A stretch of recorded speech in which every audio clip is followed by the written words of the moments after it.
buds, welcome back to my channel. I hope that you're having an awesome day. If you don't know me, my name is Joy and this is my channel, Sprouts with Joy. Today I wanted to share with you some of my fall favorites. It is November, it's getting chillier, the leaves are falling, and well, winter is right around the corner. So I figured I would share some of the plants and planty related products that have stood out to me the most this season. So without further ado, let's just jump into the video. So let's go ahead and start off with plants.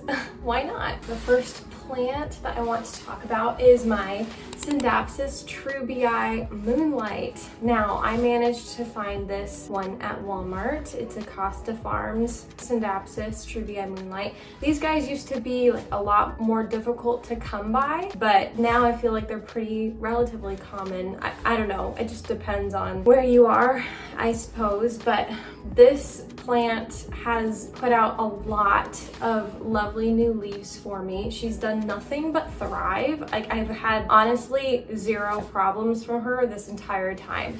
Like, just look at how beautiful those new leaves are. It's so elegant and simple, and she's really enjoying this terracotta pot, I think. And you know, when she needs water, she lets me know. The leaves curl in a little bit, although I do try to water her just before that point where her leaves start curling in, just because I feel like it kind of stunts their growth if you wait too long, and then you kind of invite the risk of root rot if they dry out way too much, because if the roots shrivel up from getting dry and then you go to water, the roots can't take in all that water and then they get overwhelmed and then they die off. At least that's what it's been like in my previous experience with plants, Syngonium in particular, I feel like. But yeah, so this is the Scindapsus trubii Moonlight. The more I look at her, the more I fall in love with her. And I already showed you her new leaf, but just let's look at it again. Oh, it's so pretty. I love the subtle difference in color between, you know, the hardened off leaves and the new leaves. I mean, obviously all plants pretty much do that, but for some reason it's really particularly attractive on this Scindapsus trubii Moonlight. So yeah, beautiful plant. She is pretty close to an east-facing window hanging on the wall. Probably, I'd say, I don't know, she's no more than 3 feet away from the window. And there's another plant between her and the window, so she gets a lot of indirect light, but that area gets super bright in the mornings and she seems to really like that. The next plant that I wanted to feature is just my Philodendron Micans. I recently combined 2 plants. You may have seen that video or maybe not, I don't know, but there are 2 plants in this one pot and it's just absolutely stunning. It's constantly, look, I've got several new leaves coming in right here, and look at, I don't know how well you can see it, but look at how just that color is so cool. It's like magenta. I don't know how well you can see that. I'll kind of get out of the way. Even the backs of these leaves too just get so stunning, and burgundy, magenta, purpley, like mixed in with the green. It's honestly gorgeous. And I know some leaves have some damage, you know, some of them were already like that when I got it. Some of them definitely were from my cats before I had it hanging on the wall. But yeah, and then what's interesting, so it's hanging on the wall like this, right? And so you can tell these leaves are coming in a lot more red from all that light, but then the leaves that are coming in on the back are much more green. And I'm not entirely sure if, I'm pretty sure it's because of the light. So if they're not getting as much light, they come in more green, and if they get more light, they come in more red-ish at first. But to be fair, there are 2 separate plants in this pot from 2 separate nurseries, and one of the plants is potted towards the back and the other towards the front. So part of me is also wondering if that variation might be just because they're 2 different plants. So if you have a Micans and you know the answer to that question, if it's solely because of the light or if you know, some plants are just a little bit different than other plants. Let me know what you think. I don't know because this is the only micans that I've owned. So yeah, let me know. But just, I love the colors and texture of this plant, and oh my goodness, I could just look at it all day long. The next plant that I'm wanting to feature is my Maranta leuconora, my red veined one. I think that there is a more specific name for it, but it's not coming to me right now, so we'll just call it the red veined Maranta leuconora for now. Okay, you can't really see it as well now, but I cannot believe it. In my experience, this isn't super common, but I could be 100% wrong. Maybe this happens to everyone, but she's blooming. Do you see? So she did have 2 blooms at the top here that fell off eventually. She's blooming here. You see? I'm trying to get it to focus, but it's not a real camera, it's just an iPhone, so. And I should probably add that the blooming does interfere somewhat with the foliage growth on the plant. So if she blooms more, I'll probably end up chopping them off. But it is a sign to me that she's pretty happy, I think. So yeah. But yeah, she's blooming. And ever since she started blooming, I felt like she perked up, which is really interesting. I don't know, before I felt like she looked a little bit different. So you'll have to let me know what you think if you compare, but she's grown a ton, or I don't know, sometimes I call it a he, sometimes I call it a she. I mean, it's obviously not gender, it's a plant, but I don't know. I personify them a little too much, but anyways. So yeah, it's very interesting, put out tons of new growth, has seemed to be thriving and is blooming. And these last few months in this east-facing window, because this plant is next to the Scindapsus trubia moonlight, both of those plants seem to adore that east-facing window. I will say, I noticed some spider mites. Oh no. This did not happen. No. On this plant today, which bummed me out a lot, but it was just a minuscule number of spider mites, and it is kind of pest season right now. So also, based on some of the leaf damage in the old leaves, I'm pretty positive that this plant has survived spider mites before from its previous owner, because it was like it when I got it from a friend. So I just wanted to put that out there. She has survived the spider mites before, so I'm confident she can survive again.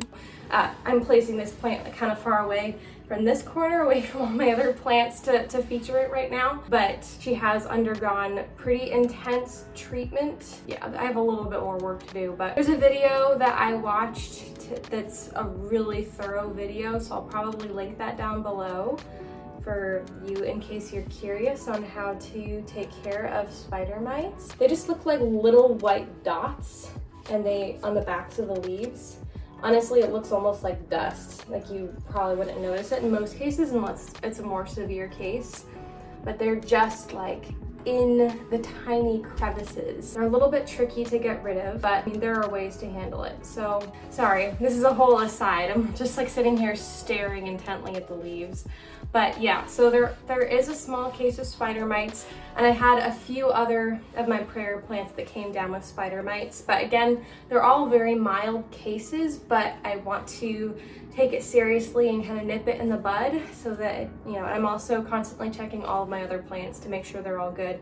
But again, it's pest season. Pests tend to come into our homes, you know, in those in-between seasons like fall and spring. Fall in particular, I think, because the air is getting so much drier, and yeah, they're just more susceptible. So it is what it is. Really, you can never fully abolish pests when you have a lot of plants. You just have to manage them, learn to recognize them, and learn how to handle them and prevent them whenever possible. But even in spite of the spider mites, this guy is still in my fall favorites list because it's still trooping along. So, all right, the next plant I'm going to talk about is another Scindapsus. It's my Scindapsus pictus silvery Ann. Now, this plant, when I saw her, I fell in love immediately in the nursery. I had seen her online, of course. And if you look at her foliage, Did you hear my cat? He wants to be in the room with me, but he's not allowed in here because he messes with the plants.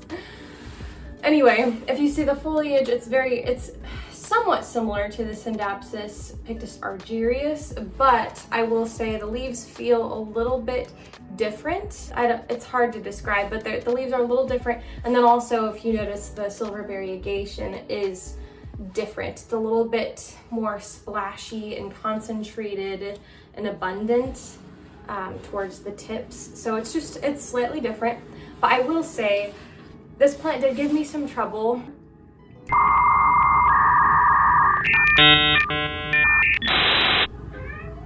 During the 2 months immediately after I got this plant, she gave me a lot of trouble, and I think that something must have happened in the nursery just based on, you know, I didn't repot her, but once I repotted her, she started looking a lot happier. So, you know, I didn't repot her for those 2 months because since she was already all stressed out, I didn't want to stress her out more. But once I did repot her, she actually started taking off. Like, I'd say in the weeks after repotting her, she started recovering a lot. So before, she had a lot of yellowing leaves and browning leaves, and a lot of her leaves had this sort of stuff developing, which I still don't know what that is. So if you know, let me know. You know, a lot of the edges were browning and getting crispy. It was so weird. I didn't know what was going on. The only thing I could think of was maybe there was something wrong with the nursery's soil that they used for this plant, because again, once I repotted it, she took off, and now she has loads and loads of new growth. She's honestly almost getting ready to trail, I think. She's getting pretty close, but she's growing pretty rapidly. And this fall has been fantastic for her. She's super, super happy, and I'm happy that she's happy, so. Okay, the final plant on my list is actually sitting right next to me, so I'm going to take the camera and show you. It is this Monstera Peru, and let me tell you, she has taken to the pole like an absolute champ. So I recently made a repotting video where I repotted her and added this moss pole, and before that she was just kind of starting to trail but really needed the support. And obviously this is a very large pot, but one trick is to pot them a little bit more shallow so that, you know, the volume of the soil isn't too much for the roots, and that way I could actually fit this moss pole because it was the only moss pole I had, and the base of it didn't fit in a smaller pot. So I had to compromise, and honestly, so far she seems totally fine with it.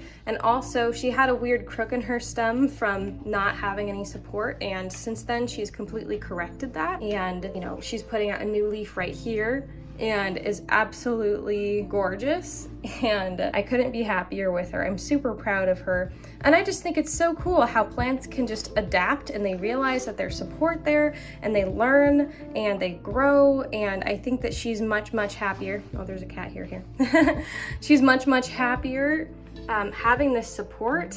And at some point, obviously, once her root system develops, I will just, you know, kind of take her out of this pot, and I'll probably put her back into this pot, but with more soil, and kind of raise her up a little bit to make more room. That's sort of the approach that I'm going to take to it. So I'll let you know how it goes with it. It's a method I've used once or twice before for plants that have too big of a pot for whatever reason. I just use less soil, and that usually kind of cancels out that issue. So I personally haven't had any issues with doing that so far, but some people might have other opinions, so let me know what you think of that. It could be risky, I don't know, but she's looking beautiful. Okay, so continuing on, there are why did I do 5? Okay, 3. There are 3 Planty products that I wanted to feature.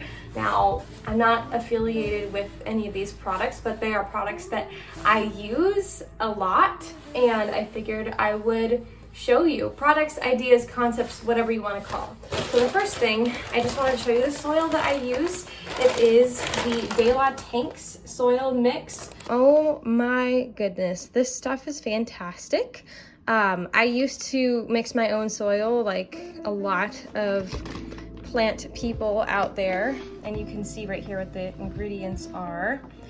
But yeah, I used to mix my own soil, but honestly, storing all of the separate components and trying to order everything, remembering everything, and then running out of one thing randomly. And then there were some problems with it, but ever since I started using this stuff, I feel like my plants are so much happier just because the fertilizer that's in it is really, really good.